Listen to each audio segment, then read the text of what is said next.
Perang kesaksian terjadi dalam babak baru pengungkapan kasus pembunuhan Vina dan Eki. Alih-alih mendapat titik terang, kasus yang terjadi 8 tahun lalu kian membingungkan. Desakan agar polisi segera tuntaskan kasus kian menggema. Mampukah Polda Jawa Barat melakukannya? Saya, Niluh Puspa, mencari jawabnya. Saya tidak pernah melakukan rumah itu.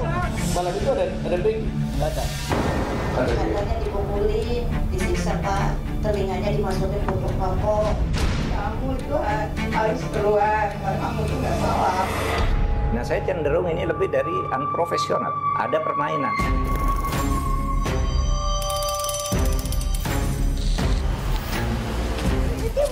Di mana sih lokasinya? Terus kalian ngumpul di sini sampai jam berapa? Jam 10 lebih. Sampai jam 10-an. Pindah ke anaknya Pak RT.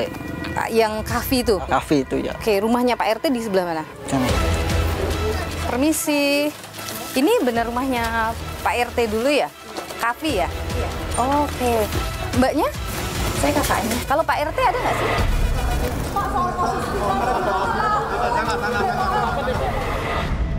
Seharusnya Polda Jabar dengan meminta bantuan dari pusat, dari Mabes Polri, minta bantuan Kapolri, segera dibentuk tim. Jadi jangan merasa bisa, tapi harus bisa merasa bahwa peristiwa ini bukan peristiwa biasa. Gitu.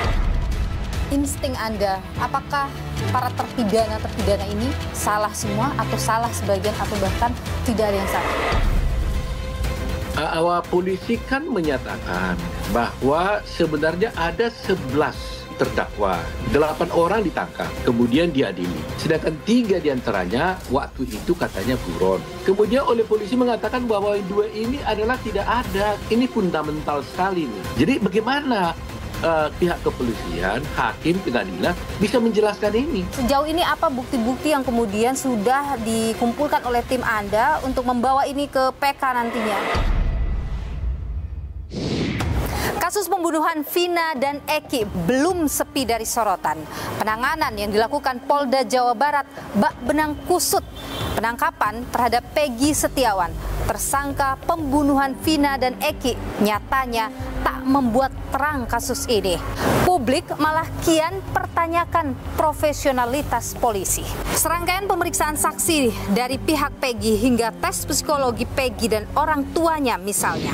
Maka di mana gerangan urgensi untuk melakukan assessment dengan tujuan menakar fitness to stand trial?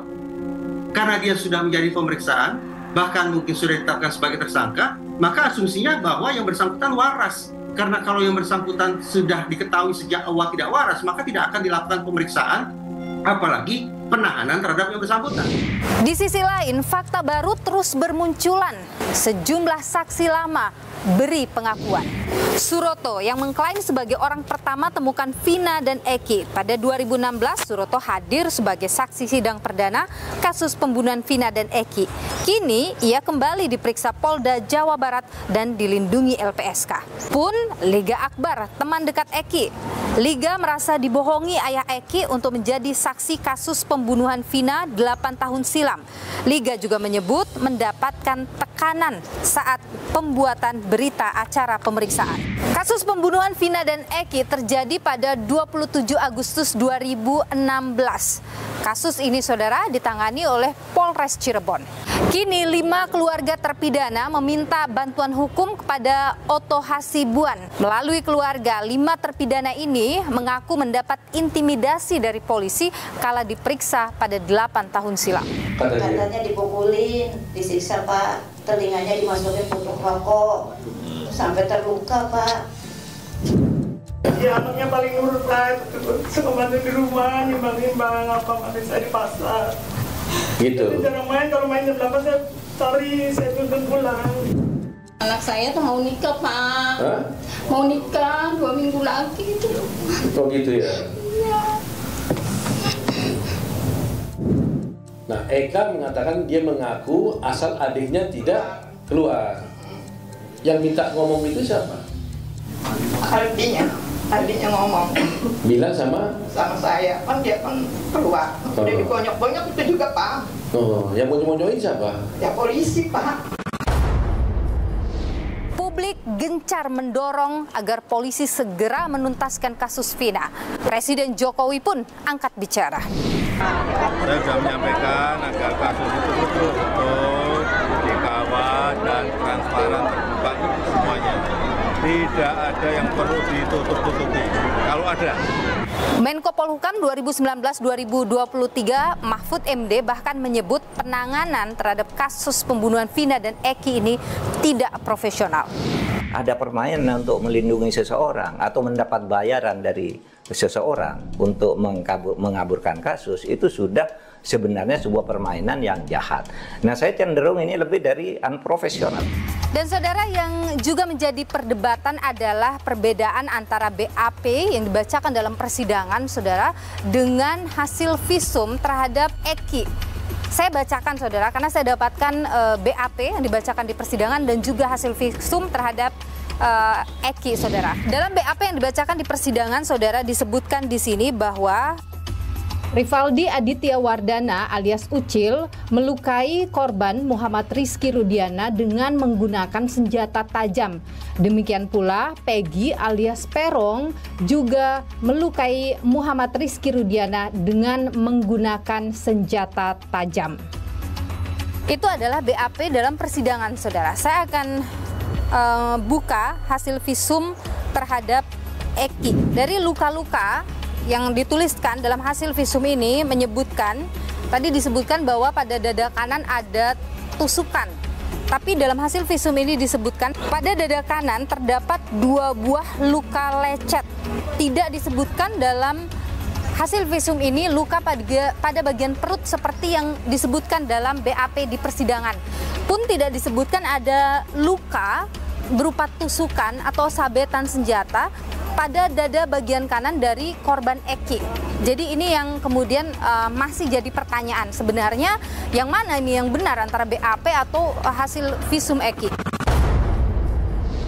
Dan saudara, tentu segala bukti harus kembali dibuka oleh polisi untuk bisa mencari seterang-terangnya apa yang sebenarnya terjadi pada Vina dan Eki, termasuk siapa pelakunya. Saya, saudara, akan bertemu dengan Oto Hasibuan, Ketua Umum Pradi, yang juga saat ini sedang mengumpulkan tim untuk bisa menganalisa apa yang sebenarnya terjadi dan kemudian untuk mengambil keputusan nanti apakah akan menjadi pengacara dari 5 terpidana yang menyampaikan bahwa mereka pada saat 2016 lalu diintimidasi sehingga mengaku sebagai pelaku pembunuhan Vina. Saya juga akan bertemu dengan Wakapolri 2013-2014 Komjen Pol Purnawirawan Ugro Seno, saudara, untuk melihat juga bagaimana ia melihat kasus yang saat ini bergulir di Polda Jawa Barat. Tapi sebelumnya, saudara, saya akan menuju ke Cirebon, tepatnya ke Polsek Kapetakan, tempat di mana ayah Eki bertugas, Ibtu Rudiana. Saya ingin tahu pasti apa yang sebenarnya terjadi. Saya akan coba untuk bisa mengobrol atau berbicara paling tidak dengan Ibtu Rudiana, karena ia yang menjadi kunci dari kasus ini. Termasuk juga saya akan coba untuk menelusuri keberadaan Pak RT yang disebut menjadi lokasi tempat 5 terpidana berkumpul pada malam peristiwa pembunuhan terhadap Vina dan Eki. Ini yang menjadi alibi mereka. Saya akan coba temui Pak RT, saudara. Ikuti saya.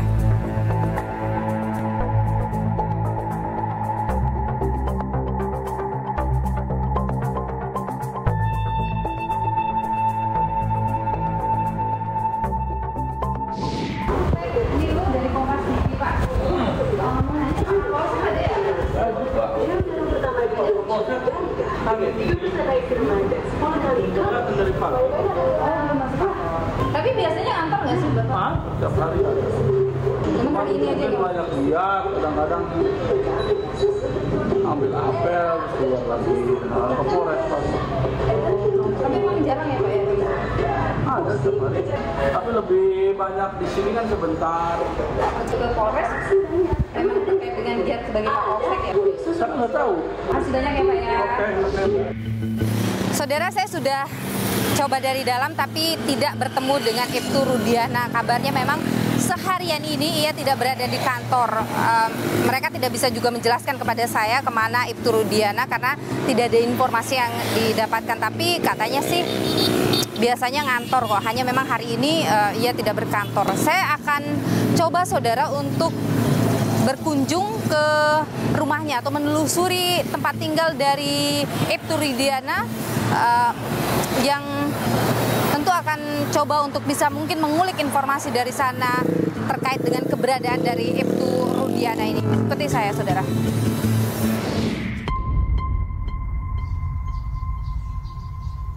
Dan ini benar rumahnya Eki ya Pak ya? Oh betul. Berarti Ibtu Rudiana dulu di sini juga rumahnya.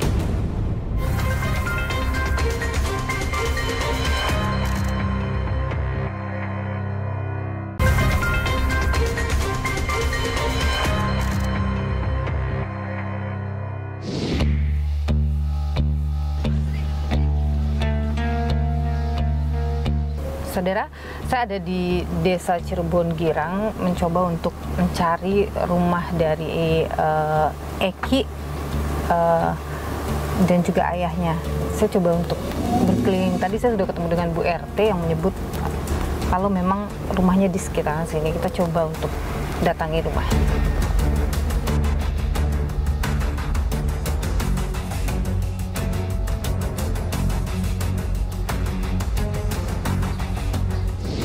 Saya Milo dari Kompas TV. Yang di sebelah sini benar rumahnya Eki ya Pak ya? Oh betul. Tapi kosong ya Pak? Kosong. Oh sejak kapan pernah? Lama ya. Oh sejak masuk itu. Oh berarti Ibtu Rudiana dulu di sini juga rumahnya. Tapi nggak tinggal di sini lagi. Ya. Oh ya.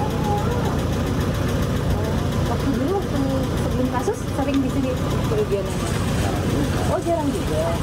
Berarti Eki dulu di sini sama siapa? Oh ibunya juga. Udah lama nggak kesini-sini dari semenjak lama nggak ada kesini. Oh dari kan yang senandalan. Coba nyari Pak Ibtu Rudiananya. Ketemu. Saya yang jadi tetangganya aja, saya selama di sini emang nggak ada pernah ketemu. Oh sering. Dulu sering ketemu Eki. Kalau ini sekolah dulu. Iya dulu sekolah di sini. Tapi yang ketemu ya baik ya anaknya.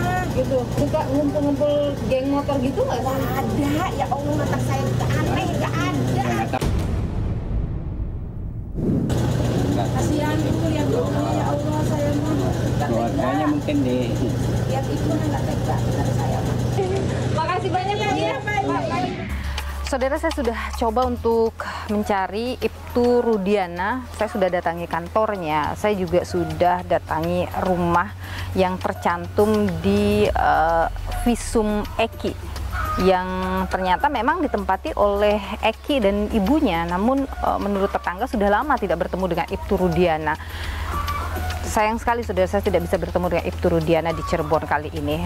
Saya sekarang akan coba untuk mendalami keterangan yang disampaikan oleh para saksi dari terpidana. Ada 5 terpidana yang menyebut bahwa pada malam kejadian mereka itu sedang berkumpul di rumah Pak RT. Benarkah itu? Di mana rumah Pak RT-nya? Saya akan coba menuju ke sana, saudara. Ikuti saya.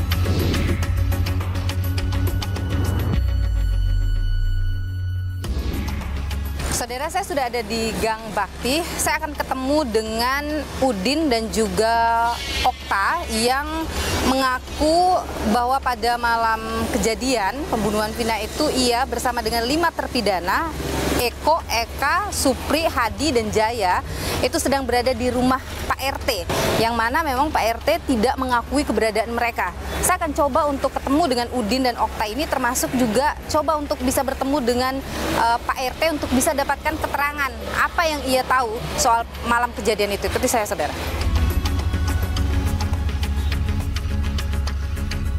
Halo Mas Okta ya? Iya. Oke, Mas Okta, Niluh, Udin.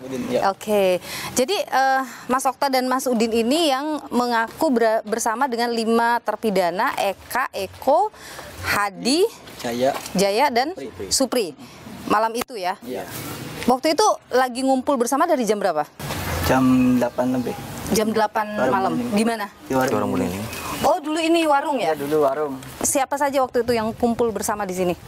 Ya, ada Eko, Oke, 5. Selain 5 terpidana, terus kalian bertujuh, terus siapa lagi?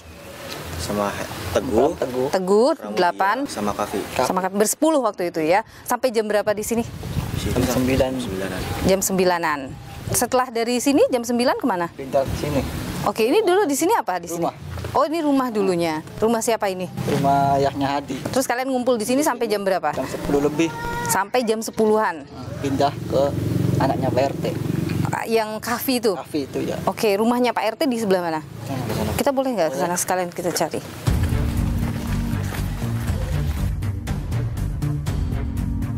Selain kalian bersepuluh, ada orang lain nggak yang tahu kalian ada di sini? Nggak ada. Nggak ada?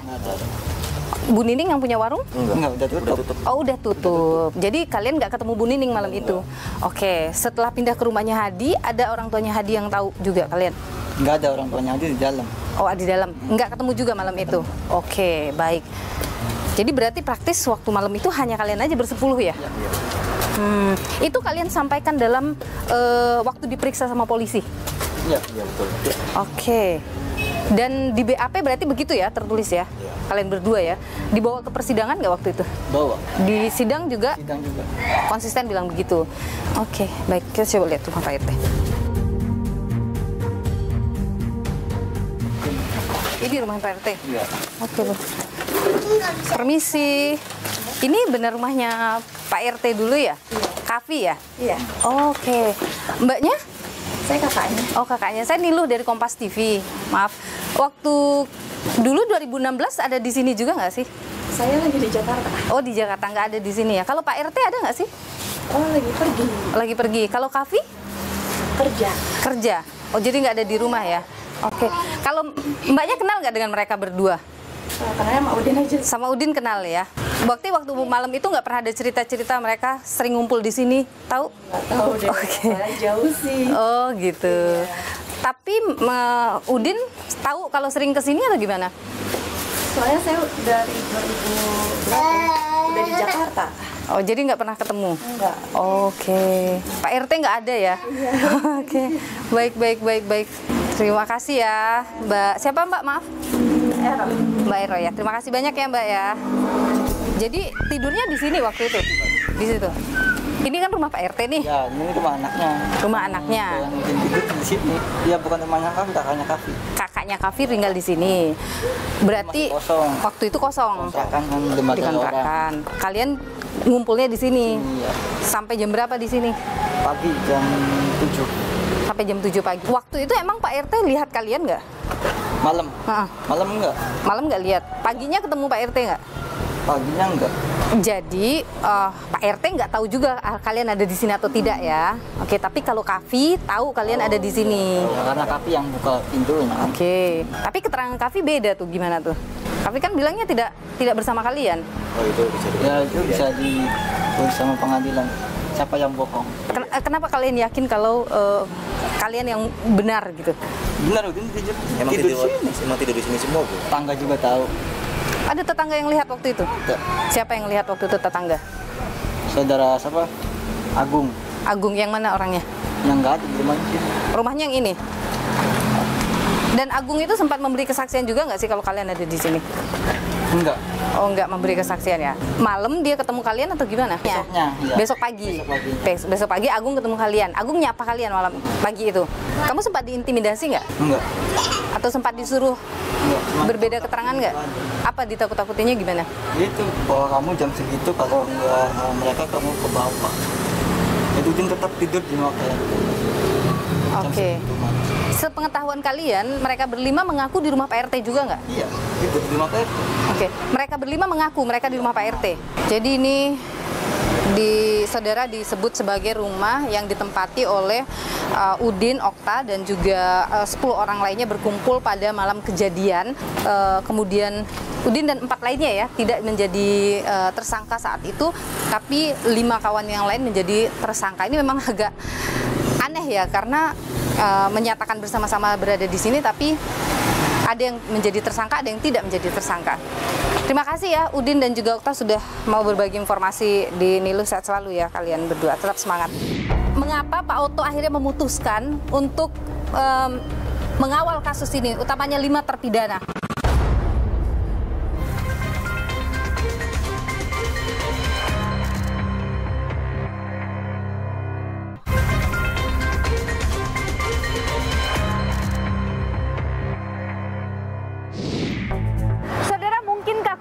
kasus ini benar bisa akan terbuka dengan seterang-terangnya dengan sejumlah saksi lama yang mulai mengungkapkan fakta baru. Saya akan temui Ketua Pradi Otto Hasibuan, saudara. Ia saat ini tengah mempertimbangkan untuk menjadi pengacara dari 5 terpidana dan sudah mengumpulkan sejumlah tim hukum untuk menggali fakta. Apa saja yang sudah ia dapatkan? Kita temui Otto Hasibuan. Ikuti saya.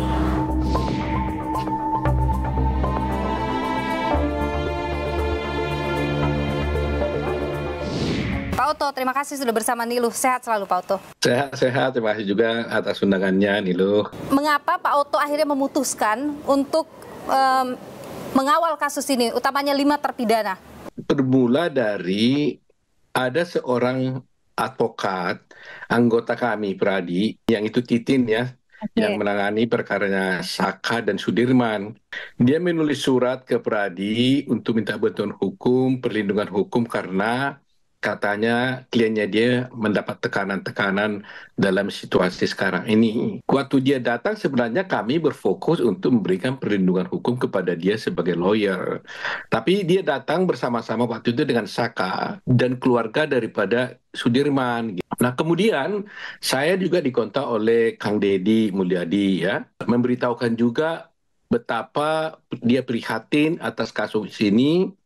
Menurut dia sudah melakukan penelusuran dan dia meyakini bahwa sebenarnya terjadi kesalahan penghukuman terhadap beberapa terdakwa ini. Sehingga dia datang ke Pradi dan membawa 5 keluarga daripada terdakwa di sana. Kang Deddy membawa 4 orang saksi yang pernah menjadi saksi pada waktu perkara itu di tahun 2016. Mereka datang kepada kami itu minta bantuan hukum.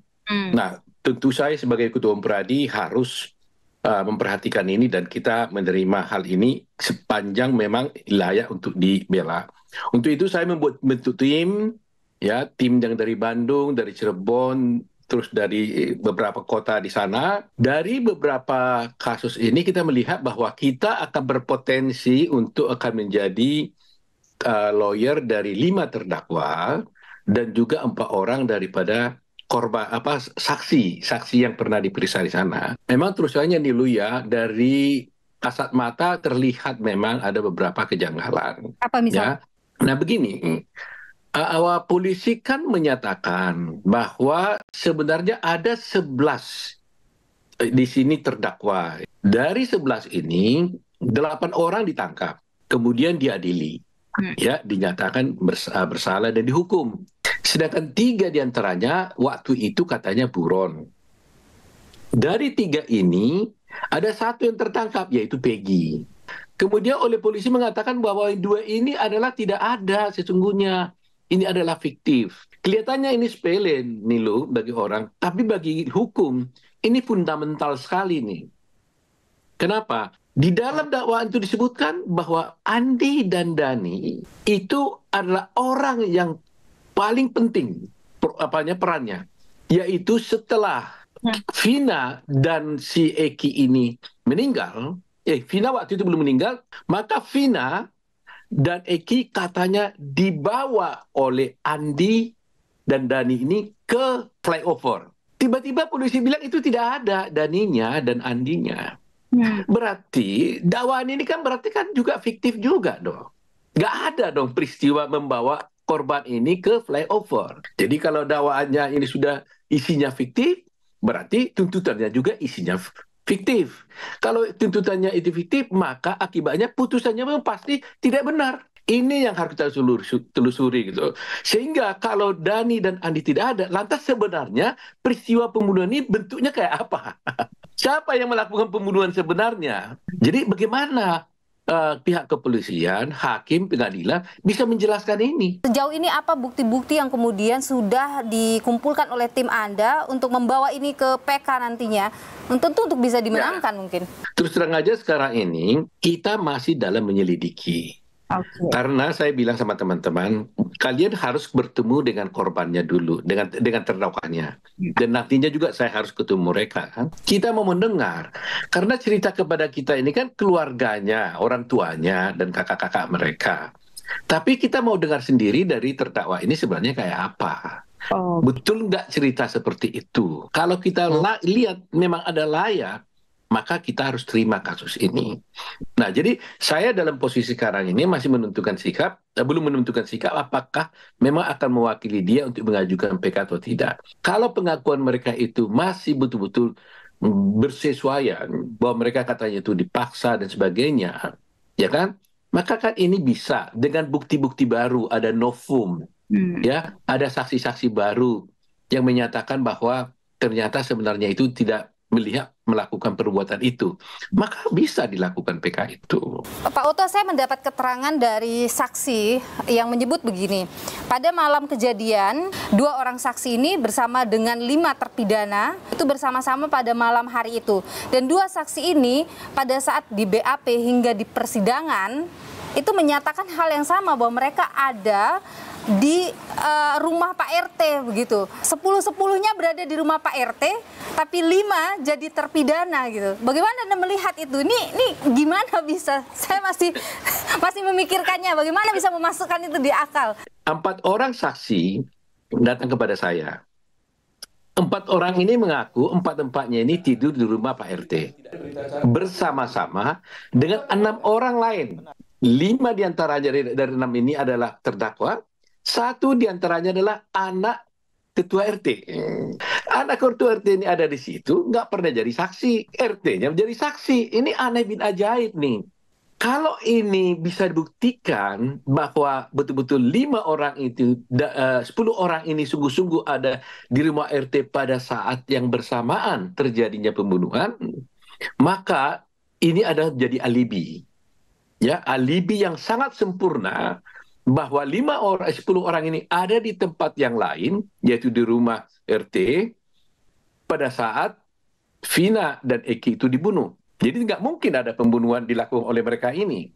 Nah, pertanyaannya sekarang, apakah ada saksi lawan yang mengatakan yang sebaliknya? Berapa orang dan bagaimana kualitas saksi lawan ini? Saya hanya mendengar di berita bahwa ada 1 orang mengatakan katanya melihat orang melempari dari kejauhan, melihat wajahnya saya ingat, namanya saya nggak tahu. Saya nggak yakin dalam waktu 6 tahun sekian lama itu benar gitu ya. Jadi polisi seharusnya dengan kami ini harus duduk bersama. Mari kita cari yang benar yang mana, karena tujuannya kan bukan mau berperang-perang kan, bukan mau ribut dengan polisi kan. Kita mencari sebenarnya yang terjadi apa sih gitu loh.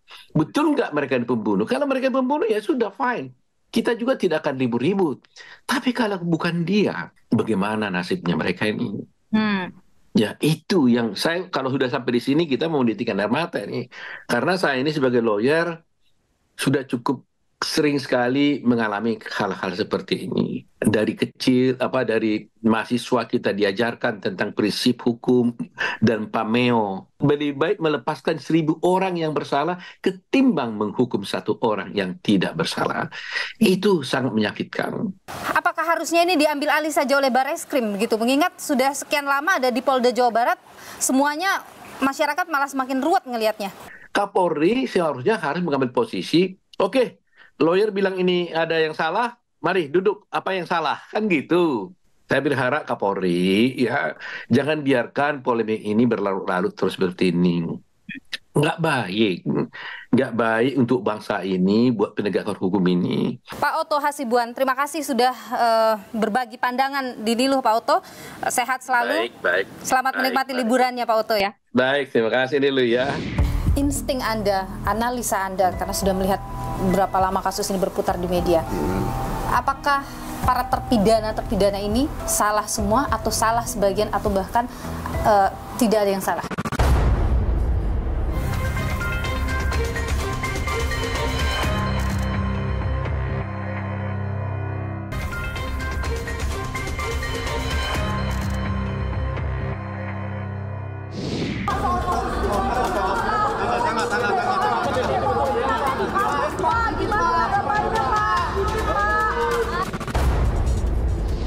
Saudara, banyak yang mendorong agar kasus Vina ini bisa segera dituntaskan dan diambil alih oleh Mabes Polri. Mungkinkah itu akan dilakukan? Saya akan temui Wakapolri 2013-2014 Ugro Sedo. Ikuti saya, saudara.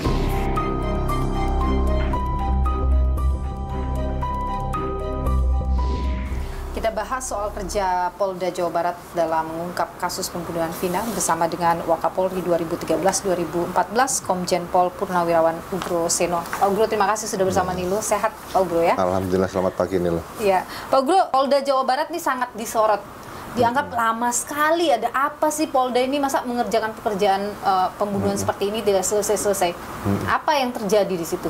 Seharusnya Polda Jabar dengan meminta bantuan dari pusat, dari Mabes Polri, minta bantuan Kapolri, segera dibentuk tim. Jadi jangan merasa bisa, tapi harus bisa merasa bahwa peristiwa ini bukan peristiwa biasa gitu loh. Minta bantuan, nanti bersama gabungan tim Mabes Polri dengan Polda membentuk satuan tugas khusus, dan dia kegiatannya dilaksanakan di dekat TKP di Cirebon. Jadi bisa tiap hari ke TKP.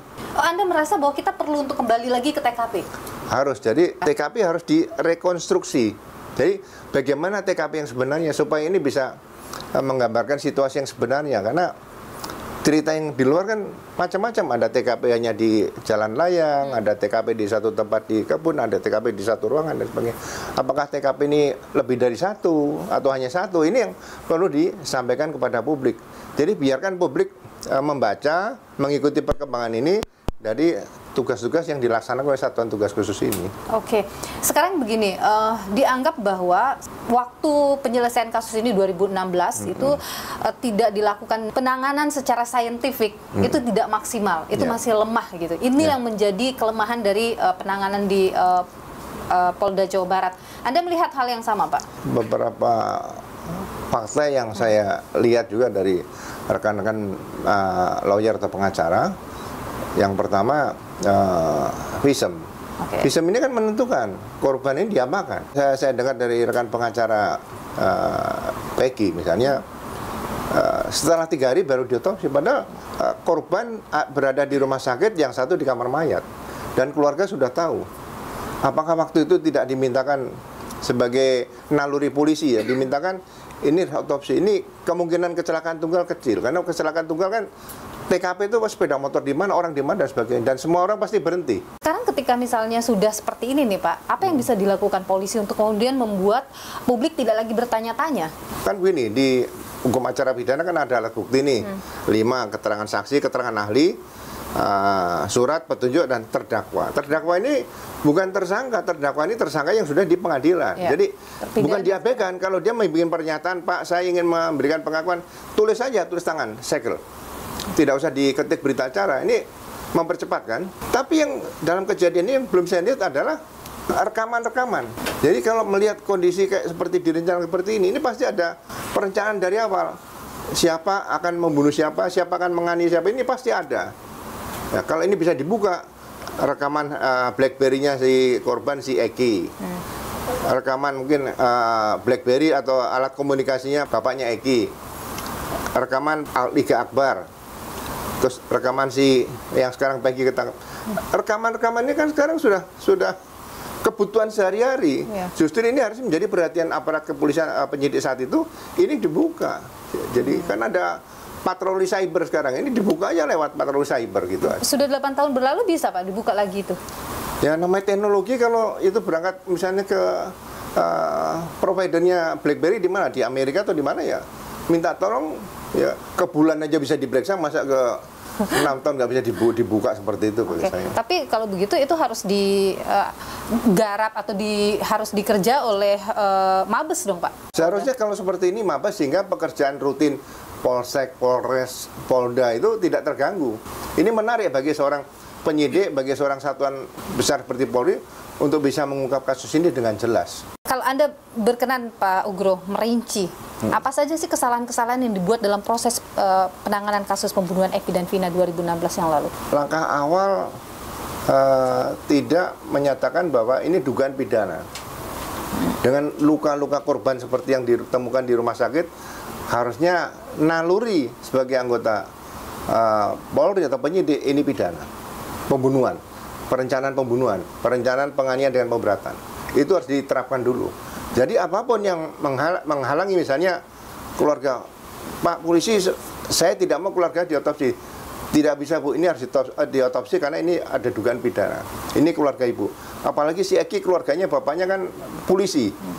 Itu bapaknya Eki harus menyatakan bahwa tolong diotopsi dari awal anak saya. Kemudian TKP berulang-ulang. Ya kan? Kemudian 3 analisa. Analisa kriminal itu perlu.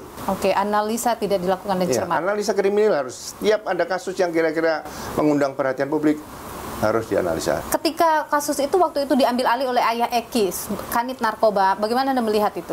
Kesalahan fatal mas saya, gitu loh. Jadi kalau dia merasa jadi keluarga korban dan nanti akan menjadi saksi, ya jangan jadi jangan jadi penyidik di situ. Dilepaskan dulu, kan masih ada penyidik yang handal. Bukan hanya satu bapaknya, ya mohon maaf ya bapaknya Eki saja kan. Pak Ugro, kalau Anda ini, insting Anda, analisa Anda, karena sudah melihat berapa lama kasus ini berputar di media, apakah para terpidana ini salah semua atau salah sebagian atau bahkan tidak ada yang salah?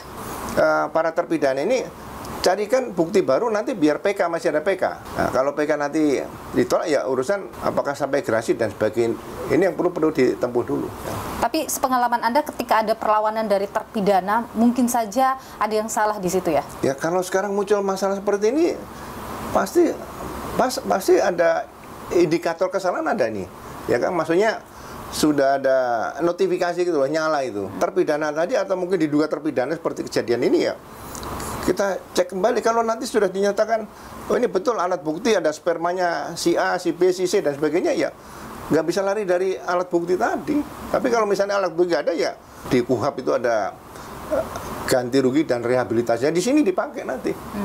Berarti masih ada hak untuk mengajukan upaya-upaya untuk bahwa dia bukan pelakunya. Oke, jadi itu tadi yang Anda sebutkan di awal bahwa direkonstruksi ulang kasusnya. Ya, rekonstruksi itu bukan peristiwanya saja. Rekonstruksi TKP dulu ini sangat-sangat penting gitu. Terima kasih Komjen Pol Purnawirawan Ugro Seno, Wakapolri 2013-2014 sudah berbagi pandangan di Nilu. Sehat selalu Pak Ugro. Iya, terima kasih. Selamat pagi semuanya. Terima dicap sebagai pembunuh, tersangka dan terpidana kasus Vina melawan. Bagaimana upaya mereka terbebas dari hukuman? Kami ulas usai jeda.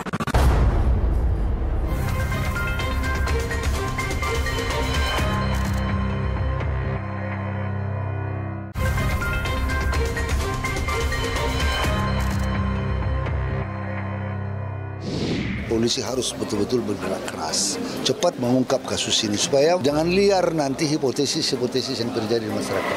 Saya sudah menyampaikan agar kasus itu betul-betul dikawal dan transparan, terbuka semuanya. Tidak ada yang perlu ditutup-tutupi.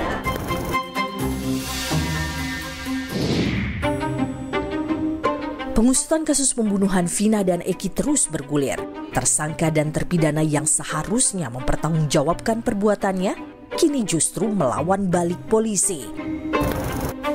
Tim kuasa hukum Peggy Setiawan misalnya, ajukan sidang pra-peradilan ke Pengadilan Negeri Bandung menggugat proses penetapan tersangka Peggy yang disebut tak cukup bukti. Sidang akan digelar terbuka pada 24 Juni dan berlangsung selama 7 hari.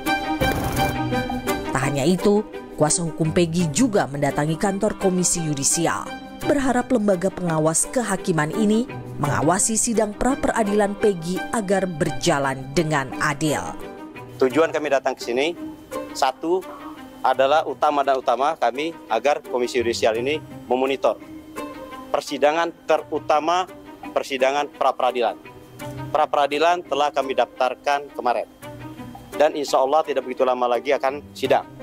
Bapak Kapolda telah memerintahkan ya untuk membentuk tim dari Bitkum Bidang Hukum Polda Jawa Barat.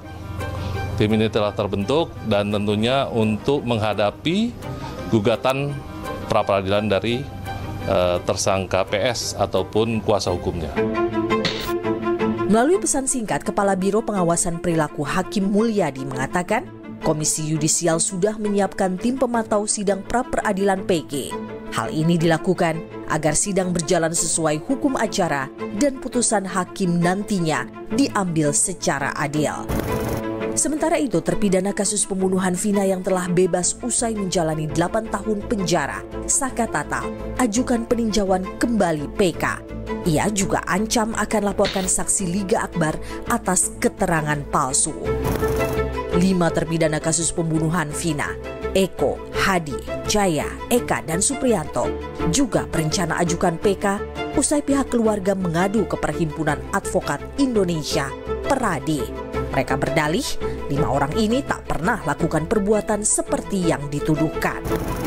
Lantas, apakah perlawanan balik tersangka dan terpidana jadi sinyal ketidakberesan polisi dalam menangani kasus ini? Ketika saksi-saksi ini mencabut BAP, kemudian juga merubah kesaksiannya sekarang didukung oleh masyarakat, ini harus menjadi evaluasi bagi kepolisian. Kepolisian ke depan tidak boleh memaksakan kehendaknya. Ketika melakukan penyelidikan harus dilakukan benar-benar secara ilmiah, sesuai dengan SOP, sesuai dengan kaidah-kaidah ilmu kepolisian. Kepolisian jangan menutup-nutupi terkait dengan dugaan penyimpangan penyelidikan 8 tahun yang lalu maupun upaya penyelidikan ke depan. Kepolisian harus kembali ke jalan yang benar. Kalau 8 tahun yang lalu memang ada kesalahan-kesalahan yang dilakukan oleh personilnya, itu pun juga harus dibuka. Pengusutan kasus pembunuhan Vina dan Eki harus terus dikawal agar aparat penegak hukum segera menuntaskan kasus dengan transparan dan seadil-adilnya. Kepolisian haruslah menjadi tempat masyarakat mendapat rasa aman. Maka penegakan hukum yang cakap dan transparan wajib dikedepankan. Jangan sampai citra polisi pudar karena pengungkapan kasus tanpa rasa kesungguhan. Saya, Niluh Puspa, sampai jumpa.